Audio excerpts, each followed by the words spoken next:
కొంచెం అటెండ్ కట్టన్నా ఏంటి మేడం రాదు ఎవరు పోయి ఉన్నారు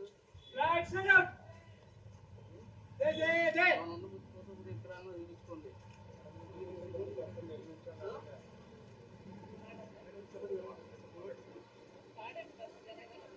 మేడం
రాష్ట్ర ప్రజలందరికీ దేశ ప్రజలందరికీ హ్యాపీ ఇండిపెండెన్స్ డే. ఈరోజు మనకు స్వతంత్రం ఉంది అంటే దానికి కారణం ఎంతోమంది దేశభక్తి కలిగిన వాళ్ళు, దేశ పౌరులు కూడా ఎంతోమంది త్యాగాలు చేశారు. వాళ్ళ యవ్వనాన్ని, వాళ్ళ ఆస్తుల్ని, వాళ్ళ జీవితాలని త్యాగాలు చేసిన వాళ్ళు ఉన్నారు. కుటుంబాలను, ఊళ్ళను వదిలేసి జీవితాలను దారబోసిన వాళ్ళు ఉన్నారు. వాళ్ళందరూ చేసిన త్యాగ ఫలితమే ఈరోజు మనం అనుభవిస్తున్న ఈ స్వతంత్రం. వాళ్ళందరికీ కాంగ్రెస్ పార్టీ తరఫున మనస్ఫూర్తిగా, వారికి వారి కుటుంబాలకు మనస్ఫూర్తిగా గౌరవించుకుంటూ, నమస్కరించుకుంటూ కృతజ్ఞతలు తెలుపుతుంది కాంగ్రెస్ పార్టీ. ఈరోజు భారతదేశంలో గత 10 సంవత్సరాలుగా అధికారంలో ఉన్నది బీజేపీ పార్టీ. కానీ అంతకుముందు స్వాతంత్రం తెచ్చింది కాంగ్రెస్ పార్టీ అయితే మన దేశానికి పునాదులు వేసింది కాంగ్రెస్ పార్టీయే. మన రాజ్యాంగాన్ని రూపకల్పన చేసింది కాంగ్రెస్ పార్టీయే. ప్రగతికి పునాదులు వేసింది కాంగ్రెస్ పార్టీయే. ఈరోజు భారతదేశం ప్రపంచంలోనే ఒక స్థానం సంపాదించుకుంది అంటే దానికి కారణం కాంగ్రెస్ పార్టీ వేసిన పునాదులు. కానీ గత 10 సంవత్సరాలుగా అధికారంలో ఉన్నది బీజేపీ పార్టీ. బీజేపీ పార్టీ మతతత్వ పార్టీ. బీజేపీ పార్టీ అరాచకాలు 10 సంవత్సరాలుగా చూసాం. ఈరోజు గత వారం రోజులుగా చూస్తున్నాం. హర్ ఘర్ తిరంగా అని ఒక క్యాంపెయిన్ మొదలుపెట్టారు మోదీ గారు. ప్రతి ఇంటి మీద జెండా ఎగరవేయాలట, ఒక సెల్ఫీ తీసుకోవాలట, అది అప్లోడ్ చేయాలట, వాళ్ళకు ఒక సర్టిఫికెట్ ఇస్తారట దేశభక్తి ఉన్నట్టు. అంటే దేశభక్తి ఉన్నట్టు బీజేపీ పార్టీ సర్టిఫై చేస్తుందట. అసలు ఇదే తిరంగాను, ఇదే జెండాను వ్యతిరేకించిన పార్టీ బీజేపీ పార్టీ, ఆర్ఎస్ఎస్. నిజానికి ఇదే జెండాని మేము గౌరవించము అని అఫీషియల్గా తేల్చి చెప్పిన పార్టీ బీజేపీ పార్టీ, ఆర్ఎస్ఎస్.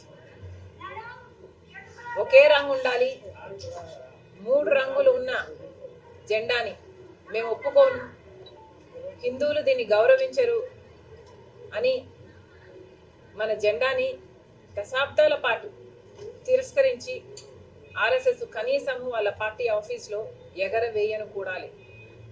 అలాంటిది ఈరోజు వాళ్లకు దేశభక్తి ఉన్నట్టు, తిరంగాను మన జెండాను వాళ్ళు గౌరవిస్తున్నట్టు ఈరోజు వాళ్ళు పబ్లిసిటీ చేసుకుంటున్నారు, జెండాని వాళ్ళ పబ్లిసిటీ కోసం వాడుకుంటున్నారు.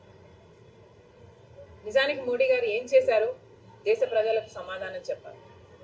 ఈరోజు హర్ ఘర్ తిరంగా అని మీరు గొప్పలు చెప్పుకుంటున్నారు, పబ్లిసిటీ చేసుకుంటున్నారు, కానీ హర్ ఘర్ని మోసం చేసింది ఇదే మోడీ గారు కాదా? 10 సంవత్సరాల అధికారంలో ఉండి 2022 కల్లా ప్రతి కుటుంబానికి ఒక ఇల్లు అన్నారు. వచ్చిందా? ప్రతి కుటుంబానికి ఒక ఇల్లు కట్టించారా? పేద కుటుంబానికి మోడీ గారు. ప్రతి ఇంటికి ఒక ఉద్యోగం అన్నారు. వచ్చిందా? ప్రతి ఇంటిని మోసం చేశారు. నిత్యావసర ధరలు పెంచి ప్రతి ఇంటిని మోసం చేశారు మోడీ గారు. రూరల్ ప్రాంతాల్లో ప్రతి రైతుని మోసం చేశారు.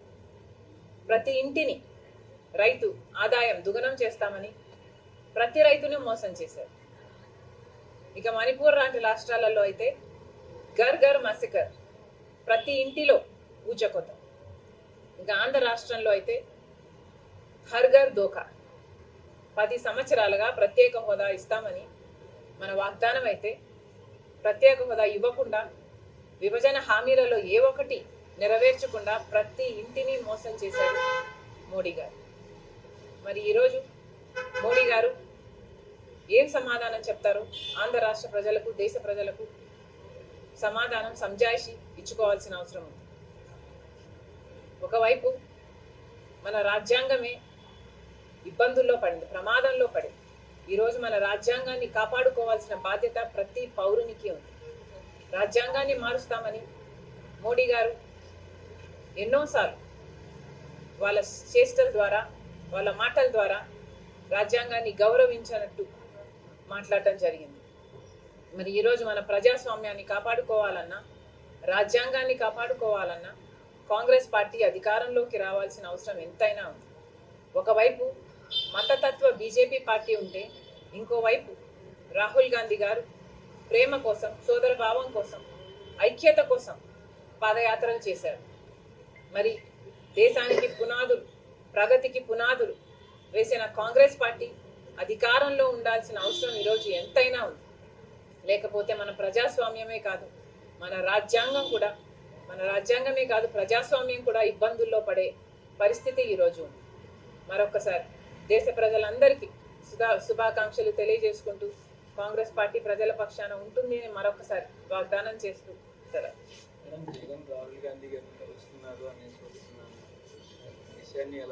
వాస్తవం లేదు.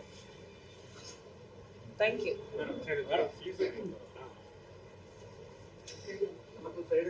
థ్యాంక్ యూ అమ్మా, థ్యాంక్ యూ.